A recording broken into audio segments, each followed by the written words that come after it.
You are not supposed to know this division exists. That is not a line from a movie. That is the first thing they tell you on the day you are formally read in. Not welcomed, not briefed, read in. There is a difference. A welcome suggests you have a choice about leaving. A read-in means the information now lives inside you. And from this moment forward, you are part of what must be protected. The division has no public name. It does not appear in congressional budget disclosures. It does not appear in the CIA's own organizational charts, at least not on any chart that has ever been declassified. People inside the building sometimes refer to it by a letter, or a color, or nothing at all. What matters is not what it is called. What matters is what it does, and what it costs to climb it. Every rank in this world changes two things: what you can touch and what touches you back. You start at the bottom, and the bottom has its own kind of clarity. Level 1, Staff Operations Officer. The entry tier is called a Staff Operations Officer, and the title sounds more important than the reality. You are 26, maybe 28. You have a graduate degree in something useful: political science, economics, a Slavic language, computer engineering. You passed the polygraph. You passed the psychological evaluation. You sat in a beige office while a man with no visible lanyard asked you questions about your loyalties, your habits, your finances, your fears. You answered correctly. You are here. Your first assignment is at headquarters, Langley. You will not see the field for at least a year, possibly 2. What you will see is a desk, a classified terminal, a cup of coffee that is always slightly stale because the break room on your floor has one machine, and 11 people who all arrive at the same time, and a stack of finished intelligence products that other people wrote, which you are now responsible for formatting, fact-checking, routing, and occasionally summarizing for analysts who will never know your name. The classified terminal logs every document you open, every search you run, every file you access, and for how long. You are aware of this from your first day. You are aware of it every day after. This is not paranoia. This is correct operational awareness. Everything in this building leaves a record, including the things that are meant to disappear. The badge you carry gets you through certain doors. Not all doors. There are floors in this building where your badge does not work. You know they exist because you have tried them once, quietly, just to understand where the line is. The elevator opens and you step out and the reader gives you nothing, just a flat non-sound, and a woman at a desk looks up at you with an expression that is not hostile, but is absolutely certain. You step back in. The doors close. That is the first lesson of this tier. You learn by touching the edges of what you cannot access.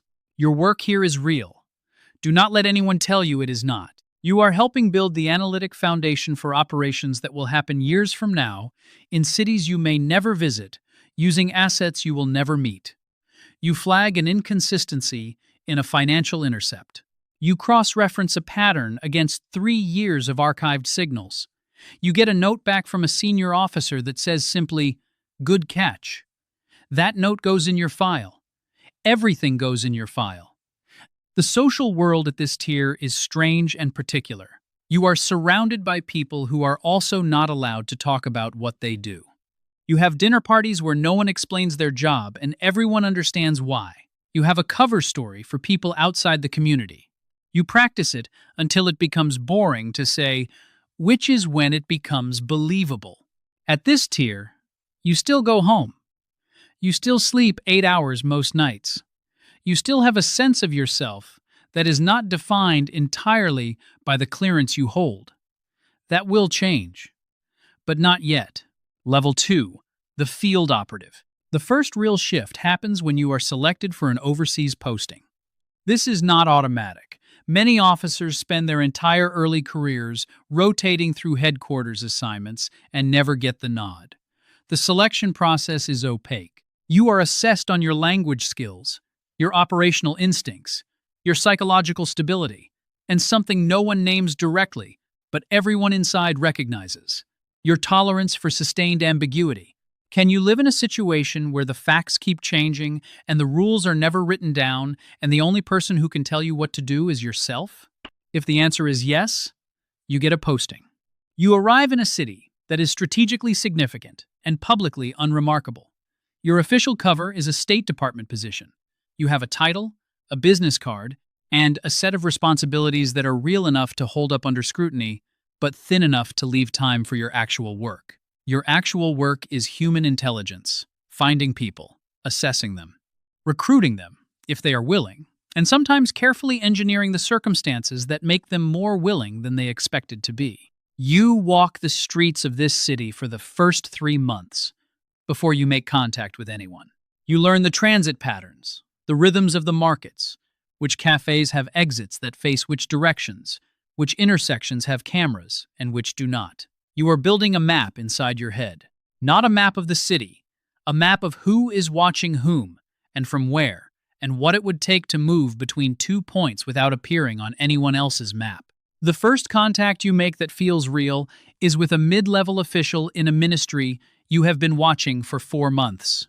He is careful. He is not happy. He has reasons you have been patient enough to understand. The conversation happens in a restaurant, over a meal that neither of you eats very much of. You are friendly. You are genuinely curious about him, which is not a technique. It is a requirement. You cannot recruit someone you do not actually understand. By the end of the evening, nothing has been said directly, but something has been opened. That opening is your product. That is what you report back. Your handling officer reads it, adds a note, and routes it up. 3 weeks later, you receive authorization to move to a second meeting. At this tier, the danger is low but present. You practice surveillance detection every time you leave your apartment. You run routes that seem natural. You build a life that looks like the cover, because the cover has to breathe like a real life, or it does not hold. You start to notice that you are very good at reading rooms. You are very good at knowing which person in a restaurant is watching which exit. You do not know exactly when you learned this, but it is there now, and it does not turn off when you go home. Level 3. The Senior Case Officer. The promotion into the Senior Operations tier is not a ceremony. There is no pin. There is no speech. There is a meeting with the division chief, a conversation that lasts 40 minutes, and a new set of access designations loaded onto your badge. You feel the difference the next morning when you walk into a briefing room you have never been cleared for. The people in that room are people you have seen in corridors for years. Now you know what they actually do. At this level, you are running assets, not just cultivating them. You have a portfolio of human sources whose information feeds directly into finished products consumed at the highest levels of government. You understand what it means to hold a person's safety in your decisions. If you make an error in tradecraft, an asset gets flagged. If an asset gets flagged, the consequences are not disciplinary. They are final. You think about this on an ordinary Tuesday afternoon when you are rereading a contact report from 6 weeks ago and notice that a detail you logged without emphasis may have been more significant than you assessed. You run the thread backward. You spend 4 hours retracing decisions, looking for the place where something could have gone wrong and did not. It did not go wrong. You are sure of that by the end of the 4 hours. But those 4 hours happen, and they will happen again. Each time, they take a little more of the certainty you used to carry automatically, as a younger officer who had not yet understood the full weight of the chain. This weight is not melodramatic. It is operational. You carry it the way a surgeon carries the knowledge that their hands are not just skilled, but consequential. You become very careful. You sleep differently. Not badly, necessarily, but shallowly. Part of you remains engaged even when you are not working. You dream in operational logic, sometimes routes, timings, cover stories that need adjustment. The relationships in your life begin to narrow, not because you want this, because the shape of your attention has changed.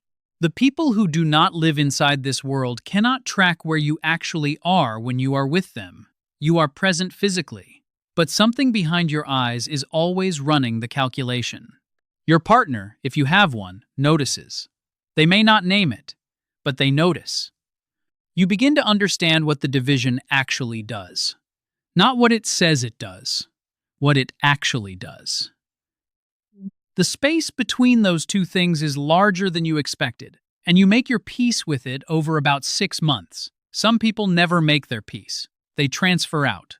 This is also an option, handled quietly, without prejudice, because the division understands that not every excellent officer is built for this particular altitude. Level 4.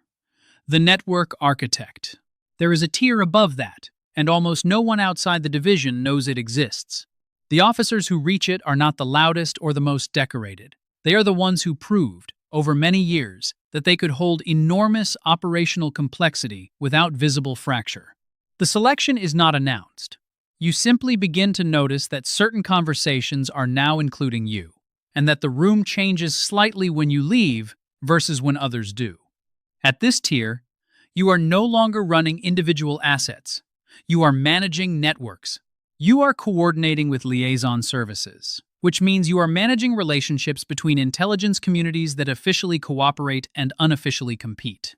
You know things that are not written down anywhere. You carry operational compartments so tightly held that no single document contains the full picture. The full picture exists only in the minds of 4 or 5 people on Earth. The word power does not feel right at this level. Power implies the ability to act freely. What you actually have is a very specific form of leverage, and leverage only exists in relation to constraints. You are constrained by law, by oversight structures, by the political winds of administrations that cycle in and out every 4 years, while the operational world you inhabit changes on a timeline measured in decades. You have a face that other people read as calm. This is not composure. This is years of training the surface to stay still while the interior processes constantly. You have learned to give nothing through your expression and everything through your deliberate choices. You do not bluff. You do not need to. You have enough real information that the truth, used correctly, is more effective than any performance.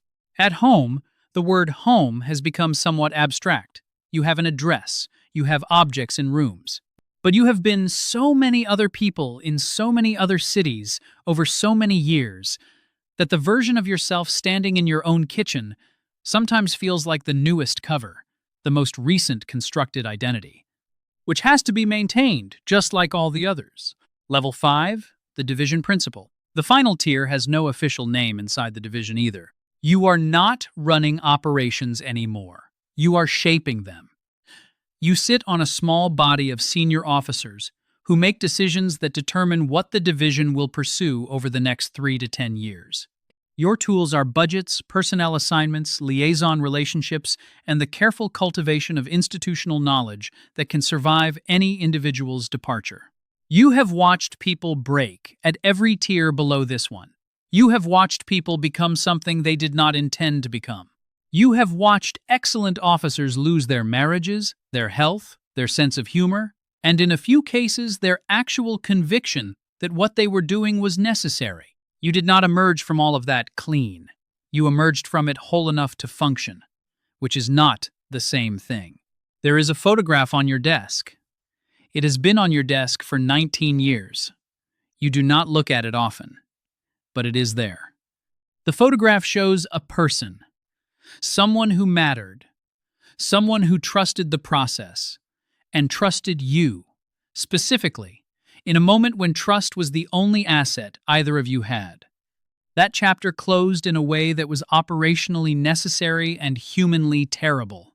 You have never said this out loud, but it shapes the way you sit in that room, the way you pause before signing off on certain categories of operation, the way you sometimes look at younger officers with something that is not exactly warning and not exactly grief and does not have a clean name. At this tier, you understand what the division is, not an organization, a machine. A machine that solves problems that cannot be acknowledged, using people who cannot be named, inside a framework of ethics that must be constantly renegotiated because the problems themselves keep changing shape. The machine does not care about its parts, not because it is cruel, because it cannot afford to. The moment the machine begins to prioritize the preservation of individuals over the completion of its function, the function degrades, and the function is the only reason any of this exists. You believe this. You have to. You chose it 19 years ago in a beige office with bad lighting, and you chose it again every year after that, at every tier, at every promotion. At every moment when you could have transferred out and built a smaller, quieter, more accountable life. The machine did not make you stay. That is the thing you have to sit with. There is a young officer you approved for read-in last month, 27. Language background in Farsi and Mandarin. Psychological profile that the evaluators described as unusually resilient. She sat in the same kind of beige office you sat in and answered the same kind of questions. And at the end of the process, the reader gave her access to floors that used to say nothing when she stepped off the elevator. You reviewed her file. You approved the read-in. You did not meet her. But someone briefed her using the same language you were briefed with 19 years ago. The same logic, the same weight, the same door, closing behind her with the same sound. She does not know yet what will be asked of her. She does not know yet what she will give away in order to rise. She does not know that every tier that grants her more access will also take something she did not plan to offer. She will learn. They all eventually learn. The machine does not explain itself. It selects. It uses. It continues. And somewhere in a building with no public address, behind a door with no marking, at a desk with a classified terminal and a stack of reports that other people wrote, a woman with 2 language certifications and an unusually resilient psychological profile is reading the edges of what she cannot access yet, and she is already very good at it.